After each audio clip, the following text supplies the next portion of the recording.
Understanding the phrase, put the issue to bed.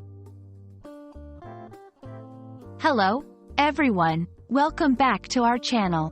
Today, we're diving into a fascinating English phrase that you might have heard or seen in various contexts. Put the issue to bed.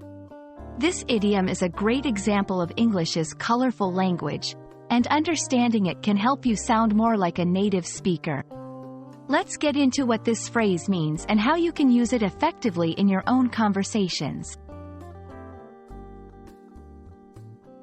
The phrase, put the issue to bed, is an idiom that means to resolve a problem, dispute, or debate completely, so that it doesn't need to be discussed anymore. Think of it as putting something to rest, similar to how you would go to bed at night and not wake up until the morning.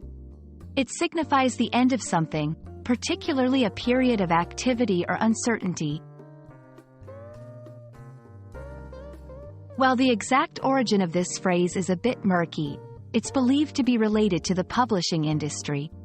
The term, to bed, in publishing refers to the final stage of the printing process, where the printing plates are made ready, and the issue is prepared to be printed.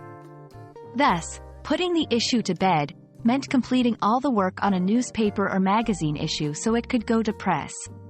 Over time, this phrase has evolved to be used more broadly in everyday English to indicate concluding any matter or dispute. To help you understand how to use, put the issue to bed, here are a few examples. After weeks of negotiations, the company finally put the issue to bed with a new agreement. We need to put this argument to bed and move forward as a team. The documentary aimed to put the issue to bed by presenting undeniable evidence. Notice how the phrase can be used in various contexts, from business negotiations to personal arguments, and even in discussing documentaries or studies. And there you have it. The phrase, put the issue to bed, is all about resolving something thoroughly, allowing everyone involved to move on. We hope this video has helped you understand this idiom better, and you feel more confident using it in your English conversations.